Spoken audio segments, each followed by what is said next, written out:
Bonjour mesdames, messieurs, bonjour, bonjour.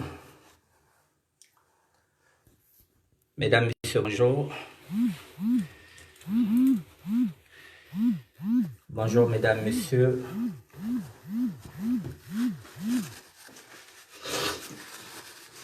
Mesdames, messieurs, bonjour. Bonjour, voilà, là je vois déjà une personne. Ah, Dédé Mugratano. Bonne année, petit frère. Bonne année. Bonne année, santé, prospérité. Tu diras aussi bonjour aussi à ton petit frère. Tu es riche. En tout cas, merci. Bonne année, meilleurs vœux. Hein? Meilleurs vœux 2021. Merci. Talane nonzami. Njela ni wa shere na tu adede. Njela chekara kaita de natakuma ko dépense wa dampamba. Voilà, donc binkuche bia avec le biata loata. Donc on a tout porté. Maintenant, il faut bon, de toute façon, tu es un garçon très intelligent. Donc voilà. Je n'ai rien à te dire parce que il y a la main bon maintenant. Voilà.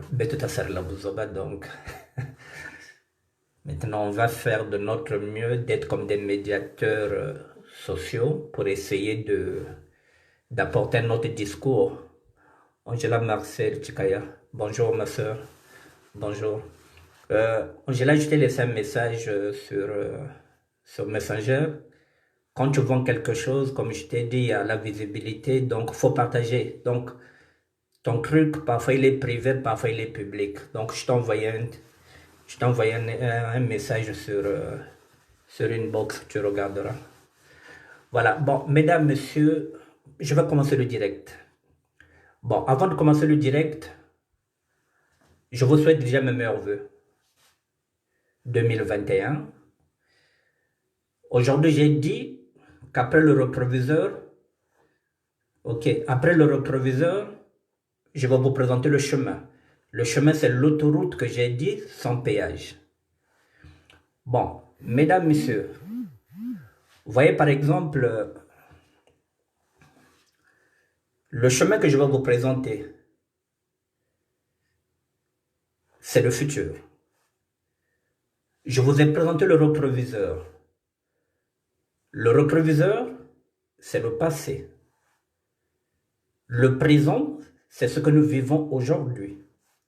Le chemin, c'est demain, le futur. Donc, il faut qu'il y ait le passé pour qu'on regarde les erreurs qu'on a commises dans le passé pour les corriger maintenant, là, au présent, pour avancer vers le futur. Le futur, c'est le chemin. C'est tout ce que nous allons faire pour nos enfants, pour nos petits-enfants. Donc, nous devrons faire en sorte que nos enfants puissent hériter de tout ce que nous allons travailler. Donc, nous préparons le chemin pour nos enfants. C'est ce que je suis en train de faire. Comme j'ai dit, Dieu frappe la 3e et la 4e génération. Je n'ai pas envie qu'il frappe ma 3e et ma 4e génération. Donc, je passe par la repentance. C'est ce que j'ai dit. Donc, je suis obligé de me repentir pour sauver ma 3e et ma 4e génération. En ce moment-là, je me mets à nu. Mesdames, messieurs, je vous avais dit que le 31 décembre, je vous avais demandé que tout un chacun de nous fasse un vœu. Ou à défaut qu'il enlève un défaut. Moi, j'avais fait un vœu le 31 décembre à minuit. J'avais demandé à Dieu de faire en sorte que maintenant cette situation aussi puisse se débloquer. Ma situation administrative. Essayer de trouver au moins un studio. J'ai demandé à Dieu. Je commence à aller à ma 6e année, Seigneur. Il faut bien que quelque chose se débloque. C'est ce que j'ai demandé le 31 décembre à minuit. Que ma situation administrative se débloque. Mesdames, messieurs, je vous avais dit que cela fait 4 fois que je demande la régularisation de mes papiers. Je cours derrière mes droits depuis 1994 et je les ai perdus. Je vais vous montrer quelque chose, ne quittez pas.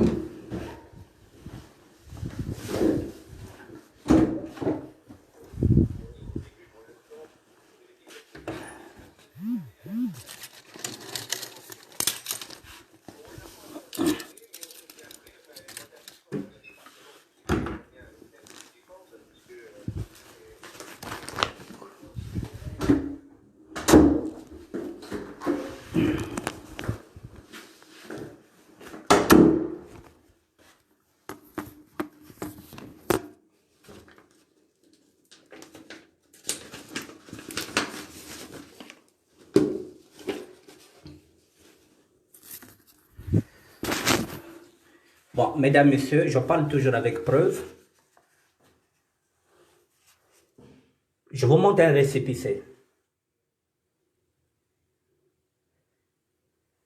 C'est le dernier récépissé que j'ai eu. Et il date, je vous le dis encore, du 4 juillet 2011. Le dernier récépissé que j'ai eu, il est là. Le 4 juillet 2011. Voilà, c'est ma photo, c'est le dernier récépissé. Je l'ai même collé derrière parce qu'il ne va plus. J'avais préparé les photos.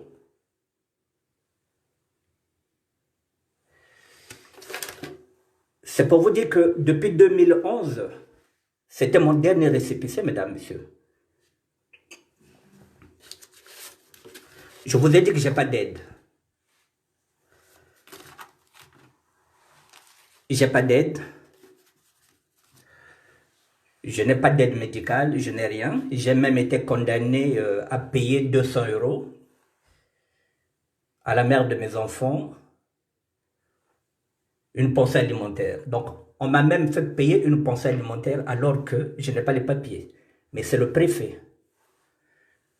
Tous les feux sont verts.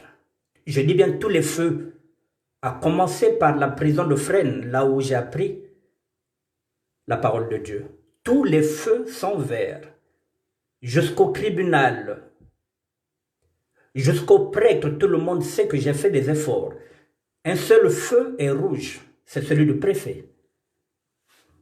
Le préfet qui représente l'État.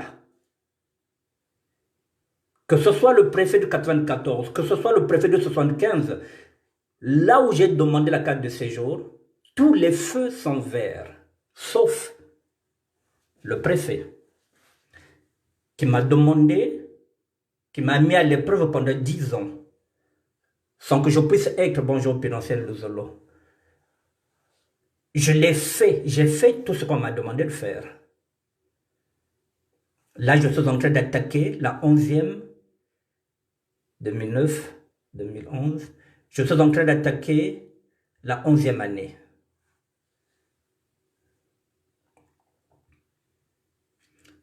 Si ce n'est pas la foi, je n'allais pas tenir.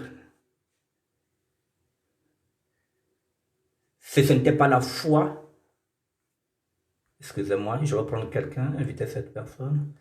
Voilà. Si ce n'était pas la foi, je n'allais pas tenir.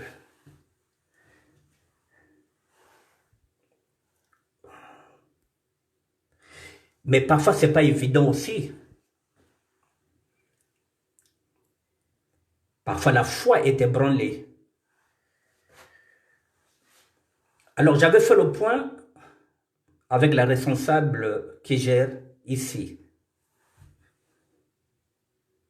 J'ai fait le point avec elle, c'était le 15 décembre, parce que le 15 décembre, je suis passé en appel avec le préfet le 1er décembre et la délibération s'est faite le 15 décembre. Le 15 décembre, j'ai encore eu un refus, plus encore un mois pour quitter le territoire français. Ce patron, la responsable de cette structure, je lui ai dit que je vais tenter pour une 5e fois et pour une dernière fois. Et il était convenu qu'on se retrouve le 13 janvier pour qu'on puisse relancer un 5e dossier. Moi, je l'avais dit, madame, cette fois-ci, si on ne me donne pas, j'ai fait tout ce que l'État m'a demandé de faire. Si je n'obtiens rien, je sors de la structure, je change d'idéologie et je change de religion. C'est ce que j'ai dit. J'irai voir. J'irai lire le Coran maintenant, je deviendrai musulman. Peut-être que là-bas, ils sont plus solidaires que chez nous, les chrétiens catholiques. C'est ce que j'ai dit à la responsable. Et le 13, c'était mercredi, j'arrive pour qu'on fasse le point, pour qu'on lance un autre dossier. C'est là où il y a un deal.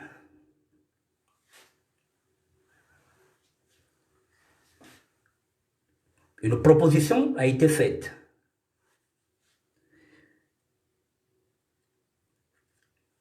Je vous ai dit qu'ici, là où je suis, c'est géré par le préfet du Mélin.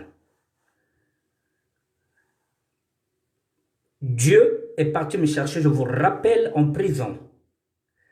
Dieu va chercher quelqu'un en prison qu'il va faire un évangéliste pour qu'il ramène son peuple qui est en train de périr par manque de connaissances, le peuple de Sape. Donc Dieu va me prendre pour que je m'appuie pour que j'appelle le peuple de Sape qui est en train de périr par manque de connaissances pour que je les invite à suivre le chemin. Vous connaissez ce peuple de Sape qui fait des audios, qui insulte. C'est ce peuple-là que je m'adresse. Et Dieu va me placer dans une structure de l'État, parce que je connais l'État. Je suis formé par l'État, donc Dieu va placer quelqu'un qui connaît l'État. C'est encore moi qu'il va placer, qui connaît l'État. Et qui vient maintenant se rendre compte comment l'État gère du social. Donc je suis en train d'apprendre le social géré par l'État, comme j'ai appris la prison qui est gérée par l'État. Je suis un produit de l'État qui l'a mis en prison, qui a étudié en prison. Et ce même produit est encore ici, dans une structure de l'État gérée par du social, privé. Donc, Dieu m'amène encore ici pour apprendre, pour connaître encore qui est l'État. Et nous nous retrouvons maintenant avec le préfet. Je vous ai dit qu'il n'y a pas plus voyous que l'Église et l'État. Nous sommes des voyous, comme eux, sauf qu'eux, ils ont la loi. Et nous contournons la loi. Je me retrouve avec eux. Ils savent que je connais les droits. Ils savent que je connais mon droit. Le même préfet, même si ce n'est pas le même, même si le département n'est pas le même, mais le préfet, c'est celui qui représente l'État. Le même qui me met les bâtons dans les roues, c'est le même encore qui m'héberge. Alors, si vous croyez, mesdames, messieurs, que vous connaissez mieux la France, que vous connaissez, vous devrez savoir que la police française est la police la plus sûre. Elle va lentement mais sûrement. Rien ne me prouve que la responsable n'est pas une gendarme qu'on a mis ici comme civile. L'État est fort, il est très fort, il est très futé. Ça peut être une gendarme.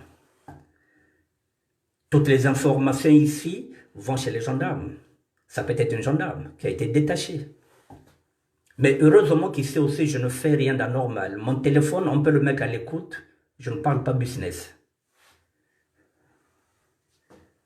Je pense qu'ils ont compris que finalement, oui, peut-être qu'il a changé. Alors, qu'est-ce qu'on va faire? C'est là, le même préfet va dire à la responsable de me mettre à l'épreuve. L'épreuve, c'est ce que je vous ai dit. Là, je porte la tenue. Je reviens du boulot. Je travaille depuis jeudi, vendredi, samedi. C'est ma 3e journée. Je n'ai pas de repos parce que il faut que je donne à manger. Il faut que je donne le foin. On m'a donné aussi le foin. Il faut que je donne le foin aux chevaux, puis il y a des chevaux ici. Il faut que je donne le foin au cochon. Il faut que je m'occupe du cochon. Et le cochon doit manger tous les jours. Donc, nous, quand on mange, ce qui reste, je ramène au cochon. Et ce soir aussi, quand nous allons manger vers 17h, 18h, je repartirai pour prendre à manger, pour ramener au cochon. Donc, ce qui revient à dire que si nous mangeons tous les jours, le cochon doit manger tous les jours, les chevaux vont manger tous les jours. Donc, je vais travailler bénévolement tous les jours jusqu'à dimanche, du lundi au lundi, parce qu'il faut nourrir les chevaux, il faut nourrir le cochon. Mais lorsqu'on me propose ça, on m'a fait 2 propositions, mesdames, messieurs, je vais vous les dire. La première proposition, on m'a demandé si je peux m'occuper du cochon. J'ai dit oui. Mais ici, comme je vous l'ai dit, le cochon, personne n'en veut. Surtout pas les Arabes, pas les musulmans. Le cochon est crasseux. Et surtout que c'est gratuit, bénévolement, on ne te paye pas. J'ai accepté, mesdames, messieurs, parce que je connais la Bible. L'humilité précède la gloire. Et hier encore, il y avait Roch Dormé de Vendôme qui a écrit, qui a dit que Moïse aussi avait commencé en tant que berger. Je ne peux pas dire non, mesdames, messieurs. Quand on connaît la voix de Dieu, on ne dit pas non.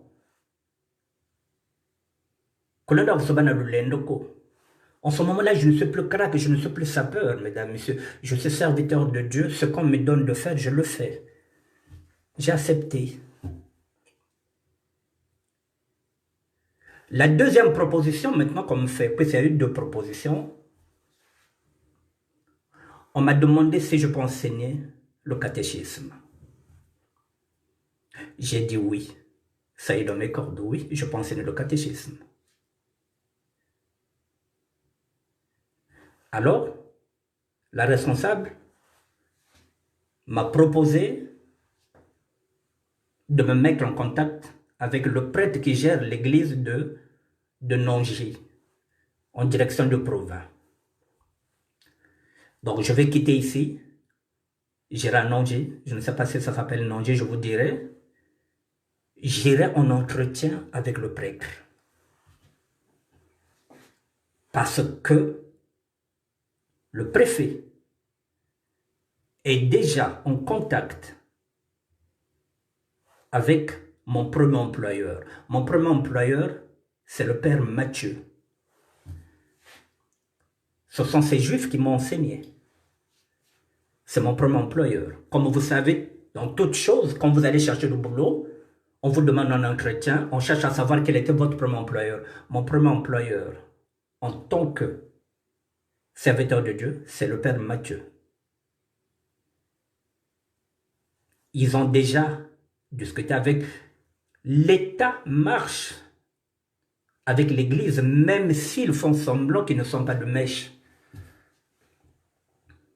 Le préfet sait que je suis un serviteur de Dieu. Maintenant, ce n'est pas moi qui le dis, c'est le père Mathieu. Ils se sont déjà renseignés, puisque j'ai toutes les cartes, j'ai tout avec eux, ils ont toutes les grâces. Maintenant, comme ils ont vu que pendant un an, je suis venu ici en janvier 2020, nous sommes en janvier 2021, ils se sont rendus compte que je ne vais pas à l'église.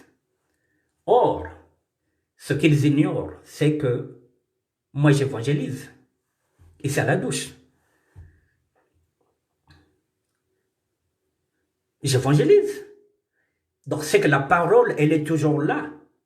Mais ils le savent aussi, puisque le réseau que j'utilise, c'est le réseau d'ici, du château. La preuve est que dès que je sors du château, ce réseau-là n'est pas. Donc ils savent que j'évangélise, ils le savent. Vous voyez, si vous fuyez la vérité finira par vous affranchir. Ils savent que j'évangélise. Mais j'évangélise où? Ici, à la douche. Je n'ai jamais dit ici à qui que ce soit que je suis évangéliste. Parce que dans la Bible, il est dit, vous donnez de la main gauche, vous cachez de la main droite. Je ne voulais pas faire le prosélytisme. Il y a des Arabes ici, il y a tout ce monde, je ne voulais pas parler de ça. Signe, obstantoire, donc la foi est mienne. Mais sauf que effectivement, dans mon dossier, ceux qui sont là savent que j'ai ce parcours-là. Alors, on m'a proposé d'enseigner le catéchisme. Et là où j'irai enseigner le catéchisme, on verra ce que ça va donner avec le prêtre. C'est là où la responsable qui gère ici a fait baptiser ses enfants. Vous vous rendez compte comment Dieu fait grâce. Une responsable que je ne connaissais pas, elle est là, responsable. Moi, je suis venu ici en tant que résident. Aujourd'hui, les choses changent. Donc, elles vont toucher un mot au prêtre pour qu'il puisse me trouver un entretien.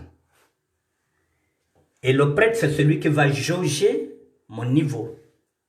Est-ce qu'il est secondaire? Est-ce qu'il est primaire? Est-ce qu'il est universitaire? C'est-à-dire que quel est mon niveau, puisqu'il y a des grades. J'ai 3 sacrements. Quelle est la place qu'il me donnera à l'église par rapport à l'entretien que nous aurons?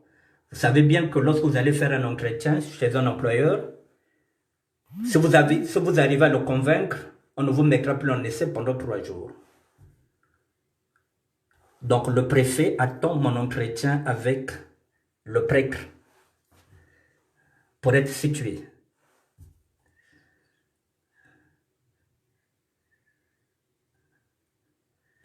Si j'étais dans le faux, je serais démasqué. C'est pourquoi il est écrit dans la Bible, si vous fuyez la vérité, elle vous affranchira. Mesdames, messieurs, la vérité ne m'affranchira pas parce que j'ai toujours été honnête avec moi et avec Dieu. Enfin, peut-être pas honnête à tous les coups, mais j'essaye d'être honnête. C'est pourquoi je vous parle du chemin, mesdames, messieurs. Le chemin, il est là maintenant. Là, je ne vous parle pas du rétroviseur. Je n'ai pas fini avec le rétroviseur, puisque je reviendrai toujours avec le rétroviseur. Mais il y a certaines personnes qui vont se dire, mais le cochon, qu'est-ce que... Mais oui, le cochon est sale. Tout simplement, l'humilité précède la gloire. Si je me dis, moi je suis Annick Bertin, je suis crack, je porte les plus beaux vêtements, je ne peux pas aller prendre la merde du cochon. En ce moment-là, je passe à côté de quelque chose de grand. D'où le discernement. Je vous ai dit d'écouter la voix de Dieu, d'interpeller Dieu, de solliciter son intelligence tous les jours. Que Dieu fait, nous devrons réfléchir, lui demander de nous apporter la maturité, de nous apporter un éclairage, de nous guider. Dieu devant, nous derrière. C'est pas que nous devons Dieu derrière. Le chemin, il est là, mesdames, messieurs. Je peux vous dire qu'aujourd'hui, maintenant, depuis mercredi, je peux peut-être le dire aussi avec certitude, puisque je sais que j'irai au bout. Oui, maintenant, mes droits commencent à s'ouvrir. Je vais encore vous dire encore quelque chose. Depuis 2009, comme tout est maintenant contrôlé par le préfet, depuis 2009, mesdames, messieurs, aucun centre d'impôt ne veut que je déclare mes impôts. Tout simplement parce qu'aujourd'hui, lorsque vous avez une fiche d'imposition, ça signifie que vous avez des droits. Si vous n'avez pas une fiche d'imposition, c'est que vous n'avez pas de droits. Parce que partout où vous allez, on vous demande la fiche d'imposition. Depuis 2009, mesdames, messieurs, aucun centre d'impôt, aucun centre d'impôt ne me reçoit, ou bien qui accepte de me délivrer la fiche d'imposition. Alors que théoriquement, on dit, même si vous ne travaillez pas, vous pouvez déclarer les impôts. Oui, officiellement c'est ça, mais officieusement, c'est pas ça, mesdames, messieurs. Là encore, je vais encore vous montrer un document. Ne quittez pas.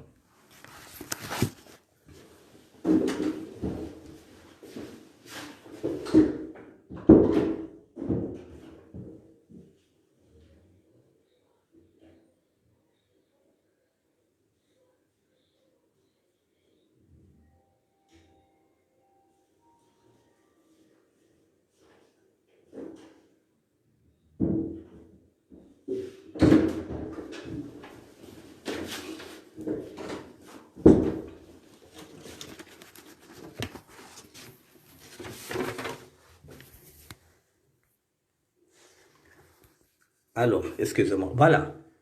Vous voyez, mesdames, messieurs, comme par hasard, je vous ai dit depuis 2009, aucun centre d'impôt. Là, je vous montre quelque chose. Vous voyez, le centre des impôts, il est là. Je ne sais pas si vous arrivez à lire. Voilà. Il est là.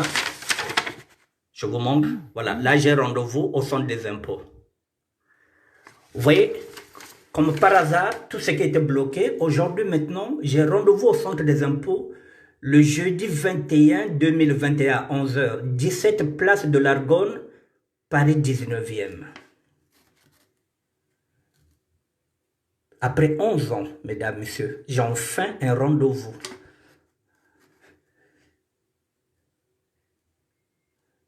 La France n'est plus ce qu'elle était dans les années 80, quand j'étais venu en France, mesdames, messieurs.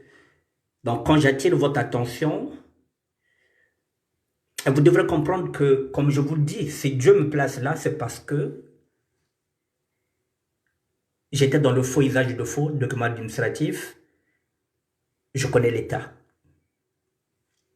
J'ai été façonné par l'État.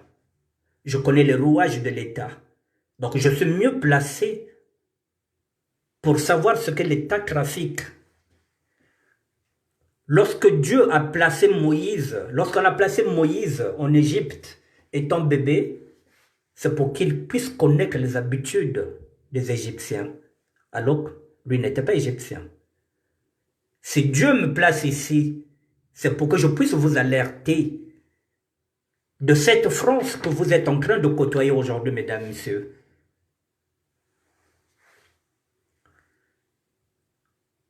Je suis là en lanceur d'alerte en tant que médiateur social. Vous avez l'impression que tout va bien, mais non, mesdames, messieurs. Officiellement, oui, mais officieusement, non. La France va mal. Faites attention. Faites attention à vos droits. Faites attention. Si je ne connaissais pas mes droits, mesdames, messieurs, il y a longtemps qu'ils m'auraient embarqué dans un avion. Mais je connais mes droits. Je suis né avant l'indépendance. Je suis français déjà. Je peux demander la réintégration de ma nationalité parce que je ne suis pas né au Congo-Brazzaville. Je suis né à Brazzaville, capitale de la France libre. Mon acte de naissance, je le prends à Nantes, Afrique équatoriale française. Je ne suis pas né après l'indépendance. Donc je suis français, déjà. Mon acte de naissance, Afrique équatoriale française. Je le prends à Nantes. Donc je peux demander ma réintégration française. Il suffit d'un très bon avocat.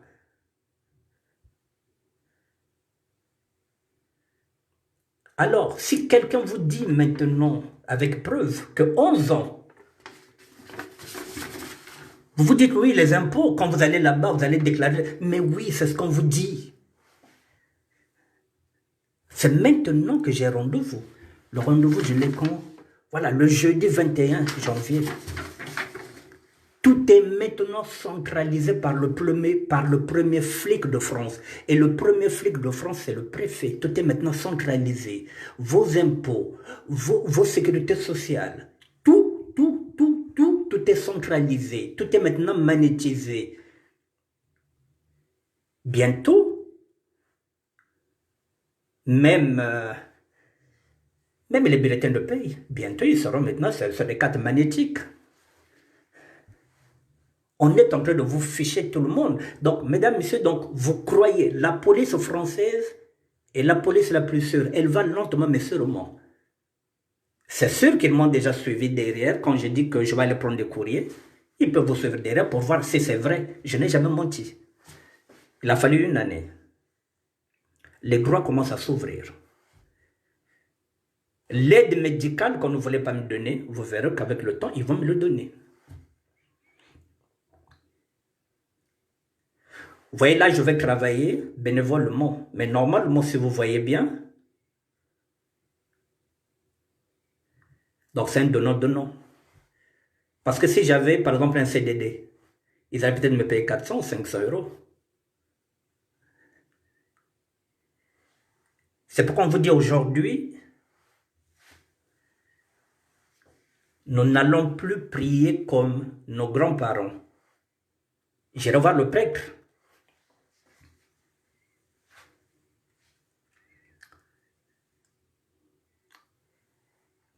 Ce n'est pas pour m'enfermer encore dans une logique du catholicisme. Si c'est pour m'enfermer dedans, ça ne marchera pas. Parce que nous n'allons plus prier comme nos grands-parents. On ne me donnera pas la Bible et gardera l'argent. Non, c'est fini. La Bible est l'argent. Je ne donnerai pas ma richesse, comme nos parents donnaient nos terres, en échange de la Bible. Là, non. Le cochon, le bénévolat, oui, mais en échange, il faut que j'obtienne quelque chose. Mon oui doit être un oui, mon non doit être un non. C'est écrit dans la Bible. Le premier qui m'a enseigné, je vous ai dit, c'est un pentecôtiste, le pasteur prophète Joseph Kiméné. Je vais en toucher quelque chose. Mesdames, Messieurs, lorsque un pasteur vous apprend, c'est comme aujourd'hui un maître de karaté, lorsqu'il vous apprend les arts martiaux, c'est lui qui vous fait passer les ceintures, vous le savez, les ceintures, vous commencez par la ceinture blanche, vous allez à la ceinture jaune, orange, et puis vous montez. Et c'est le maître qui va décider, qui va voir par rapport à votre niveau, si vous pouvez peut-être mettre une ceinture bleue, une ceinture marron ou une ceinture noire. Là aussi, les enseignements, c'est pareil. Avec l'église de réveil, le pasteur prophète que je suivais, Joseph Kiméné, qui était pentecôtiste, qui a été enseigné par Papa Isaïe, fera de moi un évangéliste. J'ai accepté. Celui qui vous enseigne, s'il vous dit, il est ceinture noire, il vous dit que vous êtes ceinture bleue, vous n'allez pas dire non, mec, moi je ne suis pas ceinture bleue, je suis ceinture noire comme vous. Non, vous prenez la ceinture que le maître vous donne. Il m'a dit, tu es évangéliste. J'ai accepté.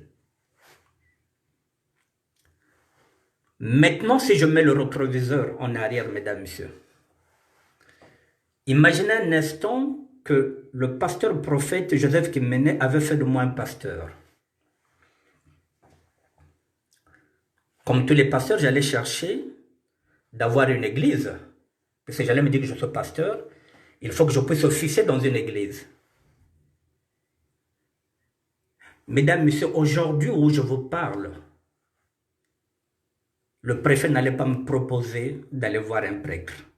Parce que pour eux, les églises de réveil, ce n'est pas leurs enseignements.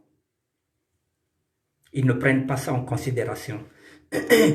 Ils n'allaient pas proposer à un pasteur que j'allais être d'aller enseigner leurs enfants. Parce que là où je suis pratiquement en campagne.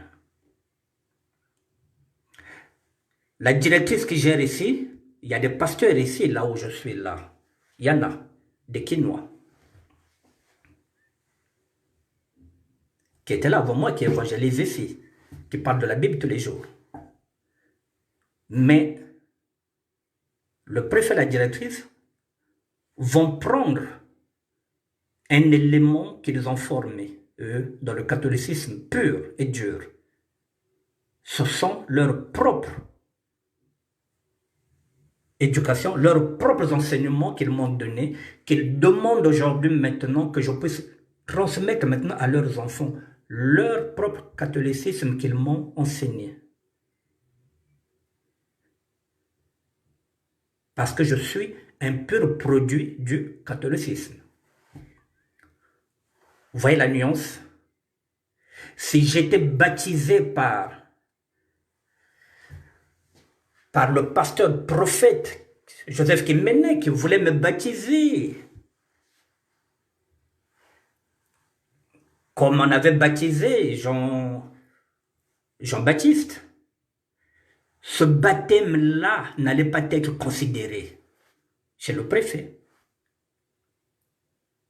Et chez cette responsable-là, j'ai un baptême chrétien de l'Église catholique. Et la France est laïque. D'où, maintenant, oui, je peux enseigner le catéchisme. Je l'ai toujours dit aussi que je peux enseigner le catéchisme, mais je ne peux pas tenir une église parce que je ne suis pas prêtre. Si j'étais pasteur, on n'allait pas me choisir. Quel que soit le baptême. Mon baptême m'a été donné par les prêtres chrétiens, juifs chrétiens. Mes enseignements ont été donnés par l'Église catholique. Vous voyez déjà comment Dieu fait les choses. Peut-être que le pasteur Joseph Kiméné s'est dit, s'il fait de moi un pasteur comme lui, peut-être que je serai son concurrent, un rival. Il a fait de moi un évangéliste. J'ai accepté. Aujourd'hui, c'est l'évangéliste qu'on prend, pas le pasteur. Vous voyez, chaque chose que Dieu fait, parfois un pasteur peut vous dire que non, vous êtes diacre, alors que parfois c'est vous, le pasteur, lui, le diacre. Ce sont des nominations, mesdames, messieurs. La fois passée, nous avons eu un débat sur le baptême. Il y en a qui ont contesté. Déjà, à commencer par le pasteur, prophète Joseph Kemena, je vous ai dit, qui n'a pas voulu être mon parrain parce qu'il ne reconnaît pas ce baptême-là, le mien. Le seul baptême qu'il reconnaît, lui, c'est dans l'eau d'immersion. Il n'avait pas d'église, mais pour me baptiser, il voulait aller me baptiser dans une église qui était gérée par un ami à lui. Vous voyez un peu? Le baptême qu'il est en train de renier, ce baptême-là est légalisé par l'État et par l'Église chrétienne. Donc, je vous parle du chemin. C'est pourquoi je vous disais que ce n'est pas le baptême qui compte, que ce soit en immersion, que ce soit dans l'eau. Le plus important, c'est la foi. C'est la foi.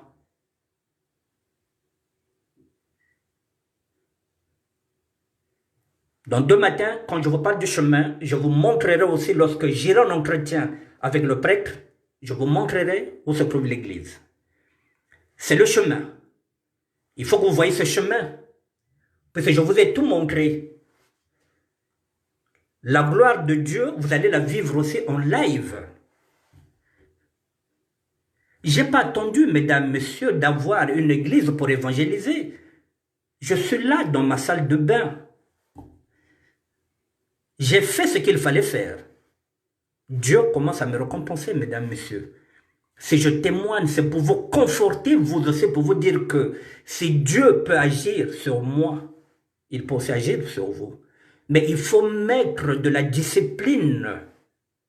Il faut mettre de la rigueur. Il faut être patient. Ça fait 11 ans que j'attends, mesdames, messieurs.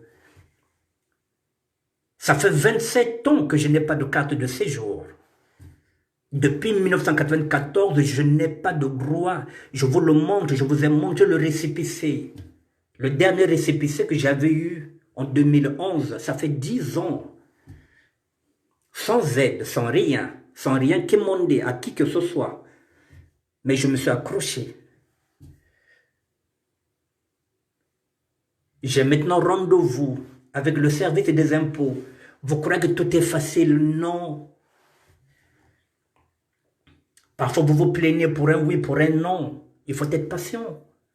Rien n'est gagné pour l'instant. Mais au moins,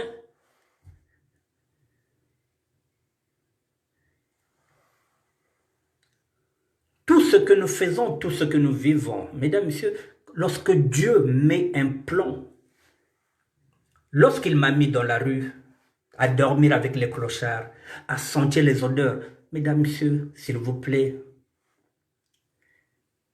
est-ce que l'odeur du cochon peut me déranger plus que les clochards que je vivais avec à Porte de Clignancourt, ceux qui faisaient parfois 2 semaines sans se laver, des ivrognes? Vous croyez que le cochon pue plus qu'un clochard qui fait au moins 10 jours qu'il ne se lave pas, mais qui ne fait que boire l'alcool? Mais cette odeur, je ne connais plus l'odeur, mesdames et messieurs. J'en ai perdu. L'odeur nauséabonde, je ne la connais plus. Je peux laver un clochard. Donc aujourd'hui, aller m'occuper d'un cochon, rentrer dans la boue, mais c'est rien comparé à ce que j'ai vécu à Porte de Clignancourt. Pendant 27 mois, j'étais avec eux dans le bus social. Il y en a qui font 2 semaines sans se laver. Mais c'est de cette expérience-là, de cette odeur-là, je m'emprunte de cette odeur-là pour avancer vers le cochon et le laver, parce que la boue ne me fait pas peur. Je m'appuie sur mon vécu en tant que détenu, en tant que quelqu'un qui a passé pratiquement 20 ans en prison. Là, je m'appuie maintenant sur mon expérience de SDF pour pouvoir avancer. Donc, toute chose est toujours utile. Toute expérience est utile. On s'appuie sur les échecs pour avancer, pas seulement sur les succès. Et c'est ainsi qu'on arrive à glorifier Dieu, parce que lorsqu'on regarde derrière, lorsqu'on avance maintenant, le discernement, ce qui est invisible devient visible. Parce que Dieu met maintenant un discernement. Mesdames, Messieurs, si vous êtes sur ce chemin, accrochez-vous. Il y a des hauts et des bas, mais accrochez-vous à la foi, agrippez-vous à la cape de Jésus-Christ, agrippez-vous. Ayez la foi. Soyez patient.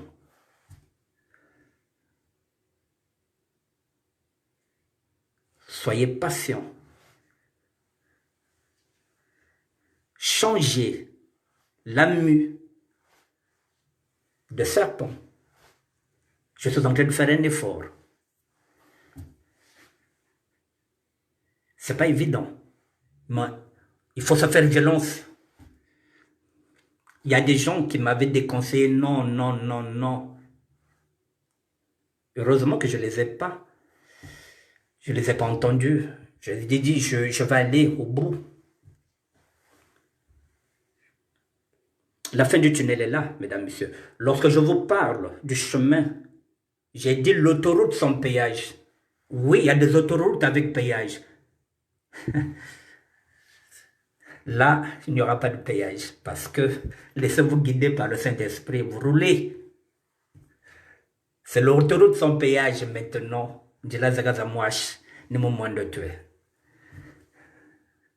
C'est pourquoi j'ai dit le chemin, l'autoroute sans péage.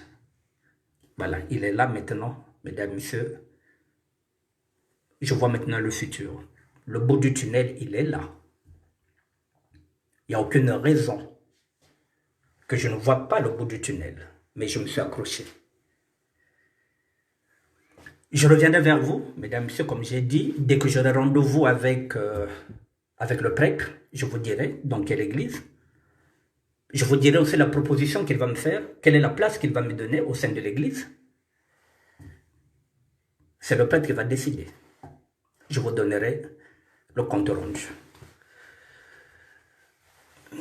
Je vais changer de sujet. Changer de sujet, c'est-à-dire que je vais y aller. Nous allons faire le bilan de 2020. Je vous donne une réflexion. Nous sommes à 16 jours depuis que nous avons fini l'année passée. Je vous donne des réflexions et vous allez voir.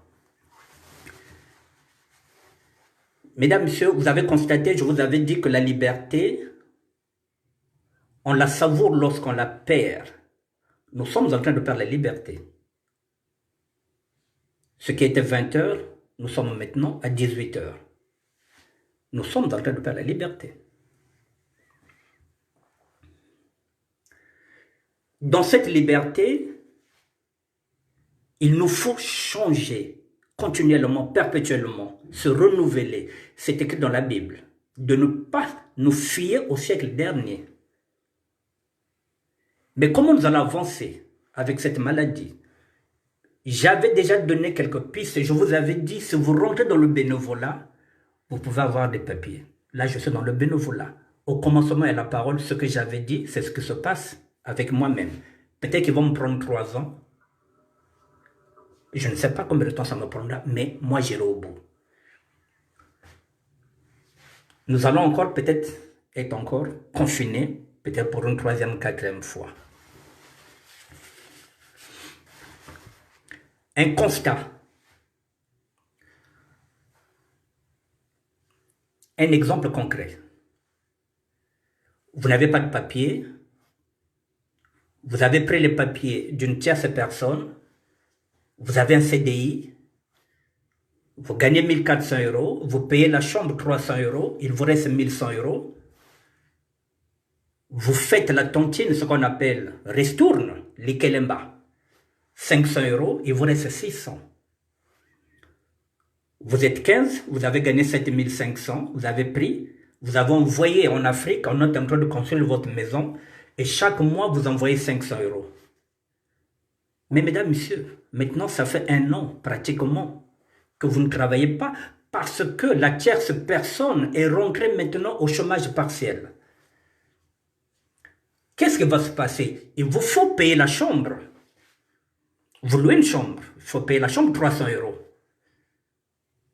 Parce que la propriétaire de cette maison-là n'acceptera pas que vous ne puissiez pas payer sous prétexte parce que vous ne travaillez plus. Ce n'est pas son problème. Vous allez payer 300 € pour la chambre. Il faut rembourser les 500 € de la tontine, de la ristourne, l'ikelemba bateau, yo aussi au liaki déjà. Donc, yo peut faire fouta. Donc, tu vas sortir 500 pour cette ristourne, pour cette tontine, pour l'ikelemba wana. Tu vas payer ta chambre 300 €, ce qui fait 800. Tu as maintenant des sorties, mais tu n'as pas d'entrée parce que tu ne travailles pas. Qu'est-ce qui va se passer? Tu vas commencer à vendre tes costumes. Si tu es une femme, tu vas commencer à vendre les sacs que tu avais, que tu disais niveau Zanda, pour pouvoir payer la chambre, payer le likelemba et manger aussi. Jusqu'à quand? Et aujourd'hui aussi, tu es obligé de brader parce que les gens n'ont plus l'argent. Il n'y a plus de fête. Quelqu'un peut bien acheter un sac, il va te dire, mais je vais aller frimer où il n'y a plus de fête. Bon, mesdames, messieurs, maintenant, si vous regardez ce constat-là, il y a le chaos dans l'air. Je vous propose, c'est une réflexion. Je pense que le mieux maintenant, c'est de laisser cette tontine-là, parce que nous ne sommes pas à l'abri, même des licenciements techniques, parce qu'une société peut couler, sauf les fonctionnaires.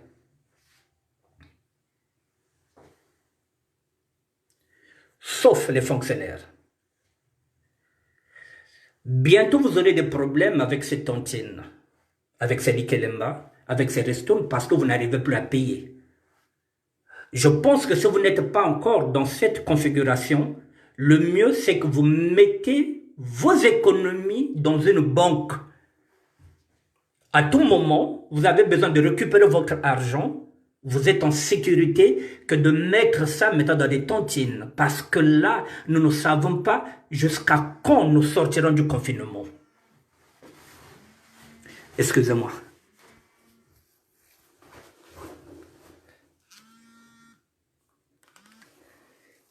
Salvador.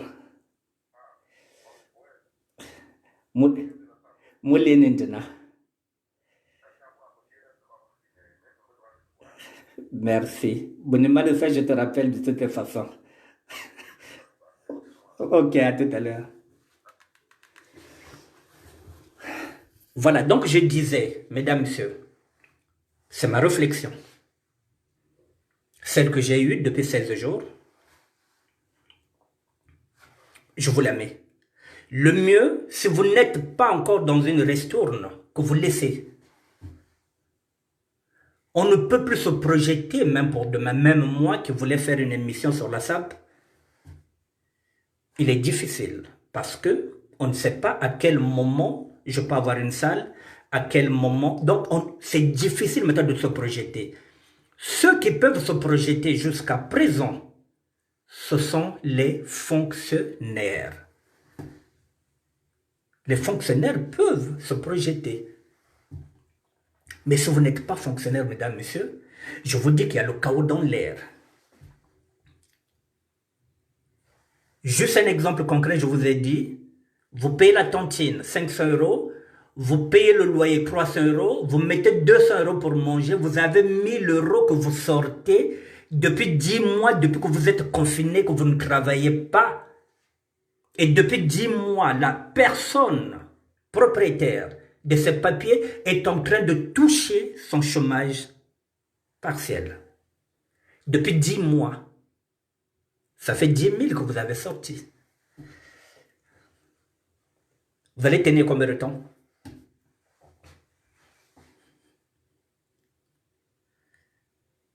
Et après, il n'y aura plus de valise. Hein?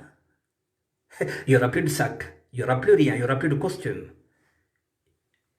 Et on ne sait pas quand est-ce nous allons sortir de ce confinement. Donc, il y a le chaos dans l'air. Donc, il est grand temps, maintenant, pour ceux et celles qui sont en couple, bien qu'ils ne veulent pas passer, de faire la paix. De faire la paix, c'est maintenant. Parce qu'à deux, vous pouvez bien gérer cette crise qui est en train de venir, qui prend une autre forme, à deux. Mesdames, messieurs, si vous êtes en Pax, faites la paix. Faites la paix. C'est maintenant de faire la paix. Parce qu'on ne sait pas. C'est pas le moment. C'est pas le moment de prendre le risque d'être seul. À payer les charges seul. C'est pas le moment. Voilà, donc je tenais à vous dire ça.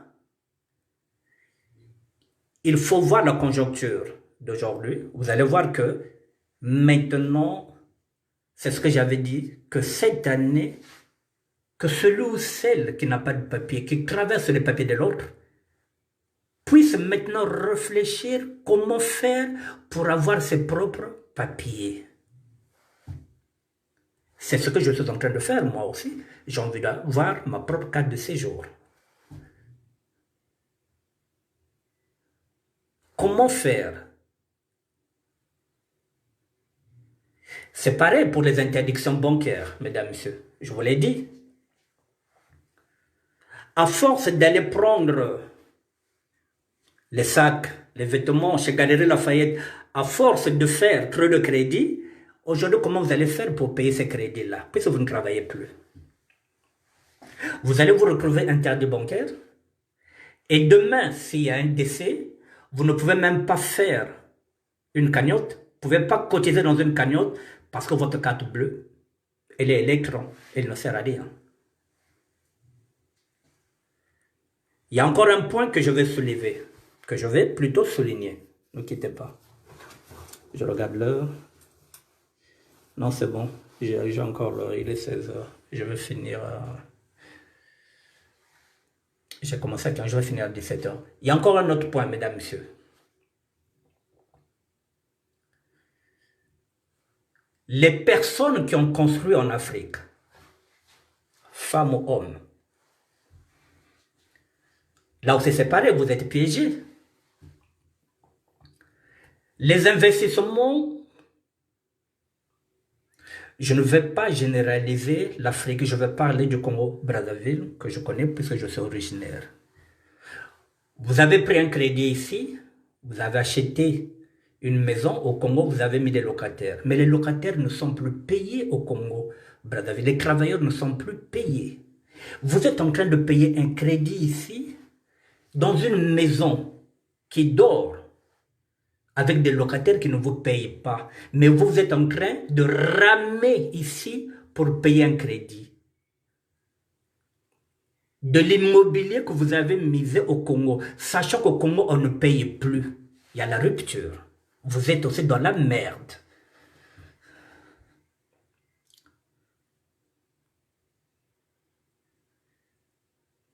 Comment faire? Pour ceux qui n'ont pas encore investi dans l'immobilier, mesdames, messieurs, si vous êtes du Congo-Brazzaville, ça ne sert à rien d'investir au Congo-Brazzaville. Achetez un studio ici, mettez les locataires ici, mesdames, messieurs. Au moins, vous savez que si le locataire va payer. S'il ne paye pas, les assurances sont là. Vous avez construit des maisons là-bas, que vous allez vivre une fois dans le mois. Parce que vous irez chaque fois que vous aurez des vacances. Et si un jour, ce qu'on ne souhaite pas, vous rendez l'âme. Vous croyez que vos enfants qui sont ici en France, en Europe, ils iront se battre pour les biens que vous avez laissés en Afrique? Ces biens-là n'appartiendront jamais à vos enfants. Donc vous avez travaillé pour votre famille. Ce sont des erreurs à ne plus faire pour ceux qui n'ont pas encore investi. Investissez ici, où nous avons des enfants ici. Vous avez un pavillon. Vous avez un petit studio. Vous avez un appartement. Le jour où vous allez mourir, le notaire va donner ça à vos enfants. Mais en Afrique, plus précisément au Congo, Bake Diabani ben, on a bandoké nikakoun, Bake Diabao.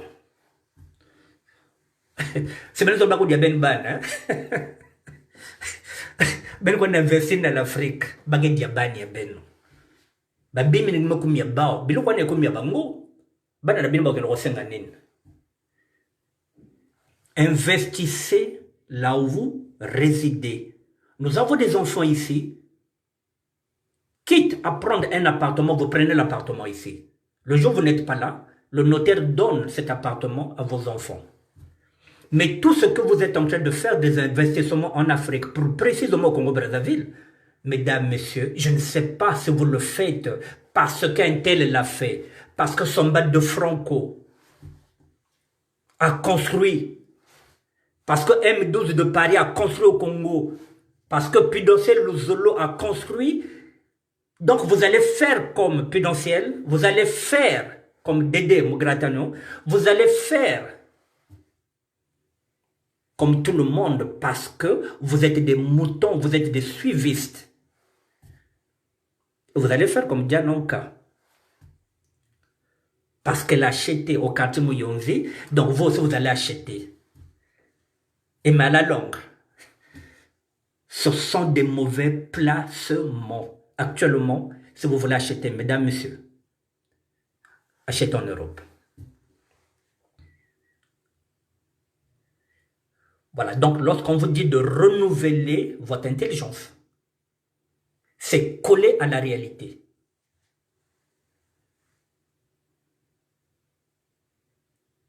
Parce que demain, nous l'avons dit, les futurs clochards, ce n'est pas seulement moi, ce sont ceux qui ont fait des investissements qui n'aboutiront à rien. Ils vont craquer. Ceux-là, ils seront un jour dans la rue. Il y en a qui seront même des fous ou des folles. Parce qu'ils n'arriveront plus, qu'ils vont péter des câbles.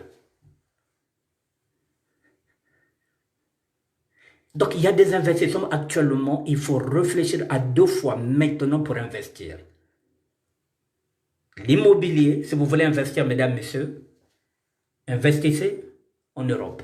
Plus précisément, nous sommes ici à Paris, nous avons des enfants ici, voilà, ça se passe ici.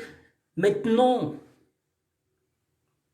nous avons des enfants ici, nous allons mourir ici. On ne va plus nous ramener encore en Afrique pour aller faire quoi? Le 1er novembre, mes enfants vont payer le billet pour venir me mettre une fleur au Congo. Alors que si je suis là quelque part, mes enfants viendront, ils vont prendre le métro, ils vont prendre la voiture. Ma fille est déprimée, elle pourra venir pleurer sur la tombe de son père. Papa est à côté, elle peut venir dire, mais papa, mais oui, quand tu étais là, je pouvais discuter avec toi. Elle vient, elle pleure sur la tombe de son père. Et puis elle repart. Mais si je suis enterré au Congo, ma fille a du chagrin, comment elle va faire? Elle va payer le billet?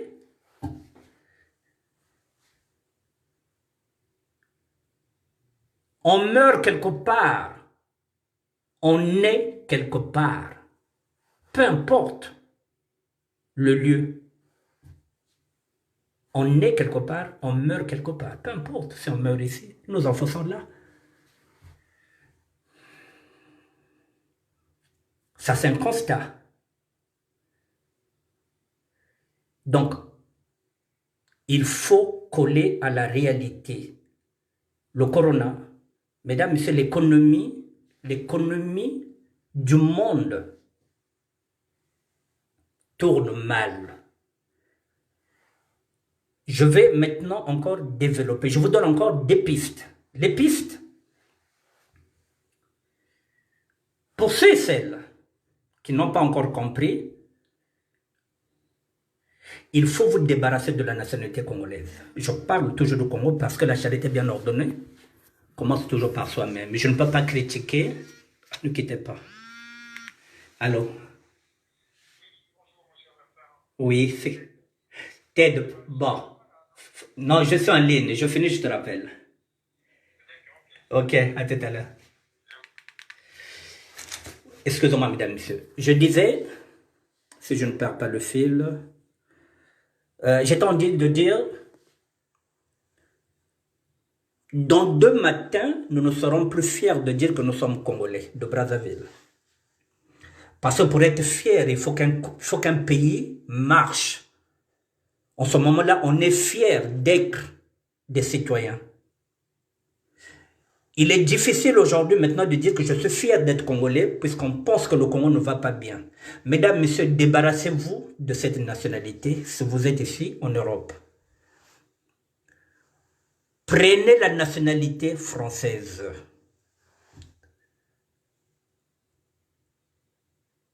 Demain, ce serait un parcours du combattant pour avoir la nationalité. Il est grand temps, si vous avez des cartes de 10 ans, vous vous dites, ah non, la nationalité n'a aucun nom.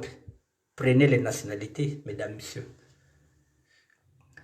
Parce qu'avec vos cartes de séjour, vous aurez toujours des problèmes à la préfecture parce qu'il vous manquera toujours un papier administratif congolais.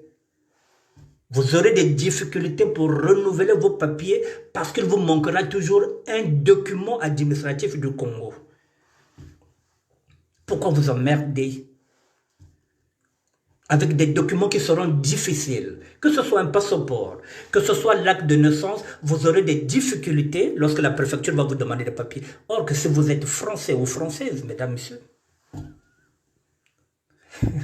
l'administration, vous avez besoin de l'acte de naissance, vous savez où se trouve la mairie de votre enfant, sur internet vous appelez, vous demandez, vous rentrez dedans, 48 heures après, vous avez l'acte de naissance de votre enfant sans vous déplacer, mais le Congo, s'il vous plaît, mesdames, messieurs, pardon, soyez Congolais ou Congolaises dans vos âmes, dans vos cœurs, mais sinon, laissez ça.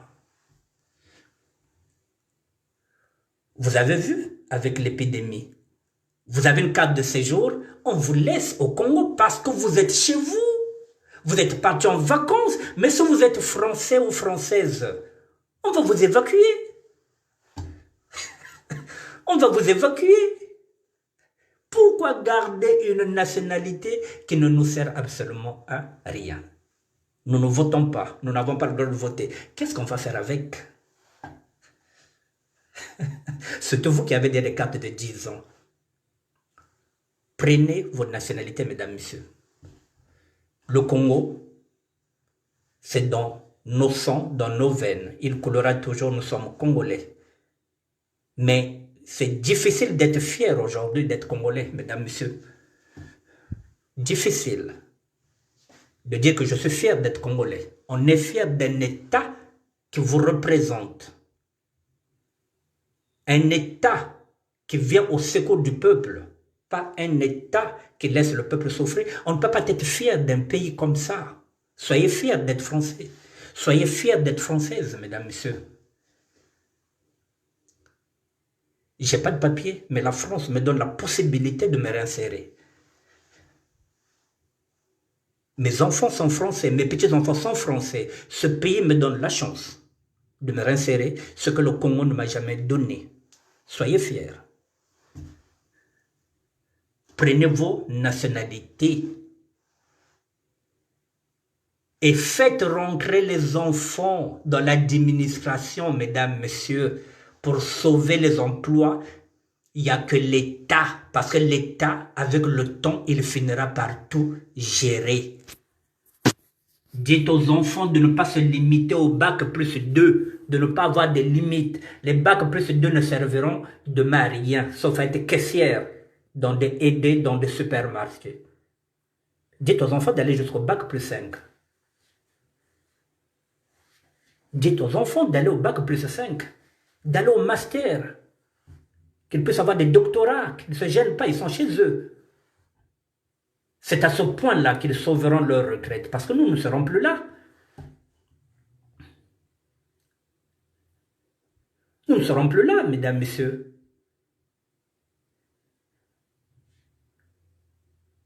La France va mal, le monde va mal. Ne vous accrochez pas à une nationalité qui ne vous apporte absolument rien. Il n'y a rien. Le Congo vous nous apporte quoi, mesdames, messieurs? À part ceux qui ont leurs intérêts là-bas. Mais vous et moi, si vous n'avez aucun intérêt là-bas, ça vous apporte quoi? Pour avoir un passeport, c'est le parcours du combattant. Pour avoir une carte consulaire, c'est le parcours du combattant. Pour avoir l'acte de naissance, c'est le parcours du combattant. Qu'est-ce que vous allez vous emmerder avec un pays comme ça, alors que vous avez la possibilité de demander la nationalité? Voilà ce que j'avais à vous dire, mesdames, messieurs. Sur les 15 jours, sur les 16 jours que nous sommes aujourd'hui, ma réflexion de 16 jours, je vous l'ai partagée. C'est à vous de voir quels sont les points que vous trouvez intéressants, que vous pouvez vous engouffrer dedans. Autrement dit, comme on dit, que chacun fasse ce qu'il veut. J'ai fait mon devoir d'évangéliste, je vous ai donné des pistes, c'est à vous de réfléchir. Voilà, je vous ai dit, si vous êtes en Pax, si vous êtes avec une femme aujourd'hui ou bien avec un homme, c'est le moment de se serrer les coudes.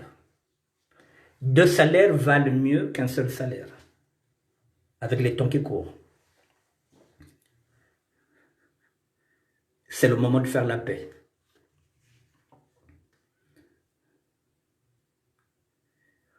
De la même manière, quand je parlais des habitudes, autant mieux venir faire des directs avec un sujet qui peut édifier les autres, qui peut aider les autres, qui peut permettre à tout le monde de trouver un contenu à l'intérieur du direct. Ce n'est pas la peine de venir encore divertir les gens avec des directs où on vient seulement donner des salums, faire des dédicaces.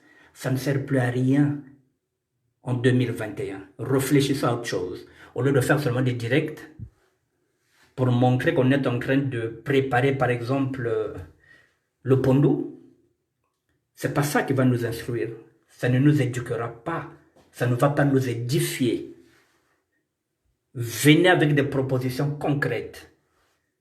Animez les réseaux sociaux en évangélisant, en apportant un plus à ceux qui n'en ont pas. La solidarité, le partage, c'est ce que nous devrons faire. Aider l'autre, c'est ce qu'il nous faut en 2021.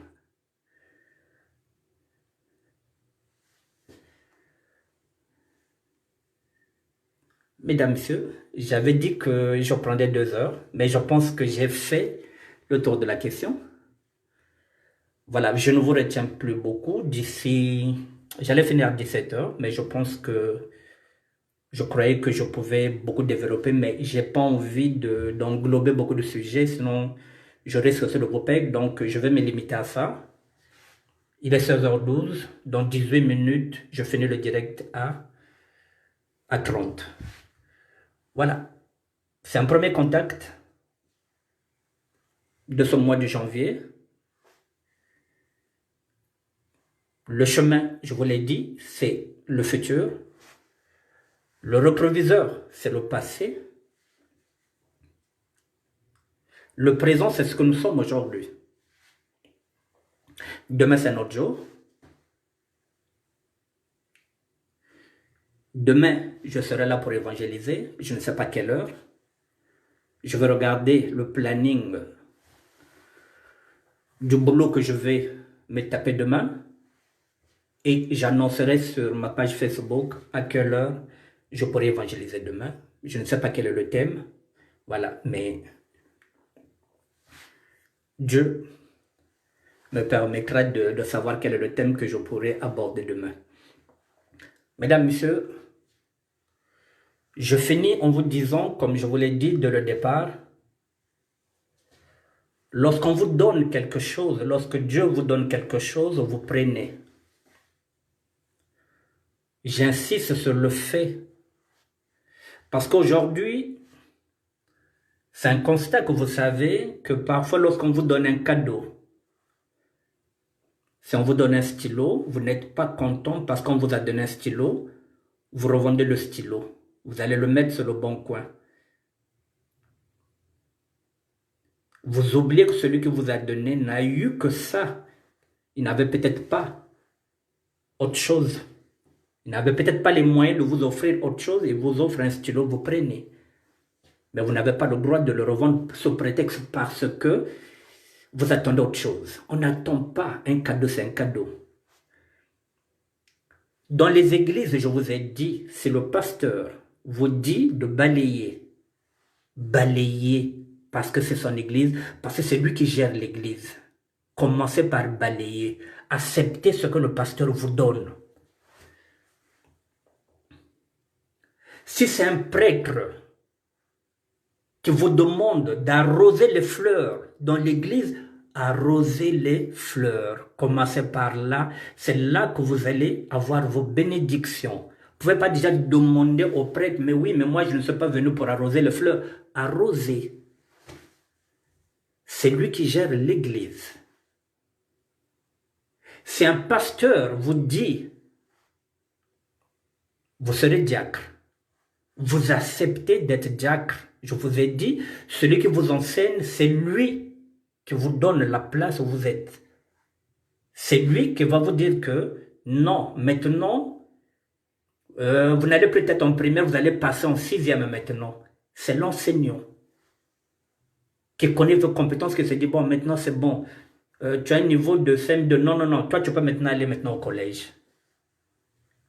Si on vous dit de redoubler, vous acceptez le redoublement parce que l'enseignant sait que vous n'avez pas le niveau pour aller dans une classe supérieure. Vous redoublez.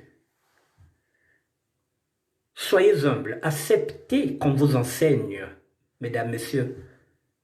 Moi ici, je vous ai dit que je n'ai pas la prétention de vous enseigner. Je viens pour partager ce qu'on m'a enseigné. Si j'ai renseigné, ce serait le catéchisme parce qu'on me donne la possibilité d'enseigner. Mais quand je viens vous voir, je ne viens pas avec la prétention de quelqu'un qui vous enseigne. J'avais dit, je viens pour partager ce que moi, on m'a enseigné. À votre tour, mesdames, messieurs, partagez aussi la parole de Dieu avec les autres. Partagez avec les autres. Édifiez les autres. Édifiez les autres. C'est écrit dans la Bible que les plus forts doivent tirer les plus faibles en haut. C'est pas se moquer de ces plus faibles. Les tirer vers le haut. Vers le haut, mesdames, messieurs, je vais vous donner un exemple concret. Le leader, c'est celui qui tire l'autre en haut. Barack Obama, en tant que leader, mesdames, messieurs, a tiré en haut Joe Biden jusqu'à ce que ce dernier devienne président de la République. C'est ce qu'on appelle un leader. On tire l'autre en haut pour en faire un leader. Ici, je vous donne un exemple concret. Sarkozy n'a jamais tiré en haut François Fillon, qui était son premier ministre, qu'il considérait seulement comme un collaborateur. C'est pas être leader. Pourquoi? Parce qu'il voulait encore revenir encore, qu'il soit encore président, quitte à passer encore en primaire avec celui qu'il considérait comme un collaborateur qu'il n'a jamais respecté. Parce qu'il se disait que celui-là ne sera qu'un collaborateur. Je ne peux pas le tirer vers le haut pour qu'il ne soit jamais président. Vous voyez la carrière de Sarkozy, comment elle a fini? En primaire, il était battu, même par ses propres ministres. Barack Obama peut encore revenir, mesdames et messieurs, à la Maison Blanche avec sa femme. On peut lui donner un poste avec Michel parce qu'il a tiré Joe Biden en haut. C'est ça le leader. Tirer les autres en haut. Pas seulement se dire non, il y a un gars bakwa, il y a un gars wana. Te, bakoli sakamoto, ba fulaka. Ba papa wemba ba fuli bana ebele lelo bazo sala musique, papa wemba fulane, même na ba fiete fioti. Papa wemba bébé ça na ba fiete fioti. Ba fulaka. Aujourd'hui, quand on regarde Viva la musique, quand tu vas regarder Bana Oyo, Papa Wemba Fuli Oya Tiki, Zaibele. C'est ça le leader. Sarkozy n'a jamais été un leader. Sinon, il allait faire de François Fillon un futur président. Non. Vous voyez le travail de Barack Obama, l'humilité de Barack Obama. Aujourd'hui, il peut revenir à la Maison-Blanche. Et si ça vous a échappé, Joe Biden a fait quoi, mesdames, messieurs? Il a rendu à Barack Obama ce que Barack Obama lui avait donné. Il a mis une femme black comme vice-présidente. Lui, il était le vice-président des Noirs. Et lui, il va nommer une femme noire comme vice-présidente. Vous voyez? Quand on vous donne, vous devrez aussi donner. Ce que Barack Obama a donné à Joe Biden commence à donner maintenant sa chance à cette femme-là, qui sera peut-être un jour la première dame, alors que Hillary Clinton se disait qu'elle serait la première, mais n'a jamais été vice-présidente, mesdames, messieurs. Vous voyez comment Dieu fait les choses? Cette femme-là, elle s'attendait à tout sauf à ça. Joe Biden s'attendait à tout sauf à ça. Tirez les autres en haut. Et les autres aussi vont vous tirer en haut. Si vous parlez du bien des autres, les autres aussi vous parleront du bien de vous. Mais si vous parlez du mal des autres, les autres aussi ne vont pas se gêner. Ils parleront du mal de vous. Si vous semez la haine, vous allez récolter la haine. Si vous semez l'amour, vous récolterez l'amour. Mesdames, messieurs, nous sommes samedi. Je vous souhaite un bon week-end. Je reviendrai demain. Je ne sais pas à quelle heure. Je vais essayer de caler les rendez-vous. Je vais essayer de voir en fonction du travail que je fais maintenant. Et je ferai un post sur ma page. Je vous souhaite un bon week-end en compagnie de notre Seigneur, celui que moi j'ai choisi comme Père et Fils, au nom du Père, du Fils et du Saint-Esprit. Amen. Je vous parle de Jésus-Christ, le roi des rois. Merci, messieurs, dames. Bonne journée. Et à demain dimanche, je serai là pour évangéliser. Je vous souhaite un bon week-end. Allez, au revoir.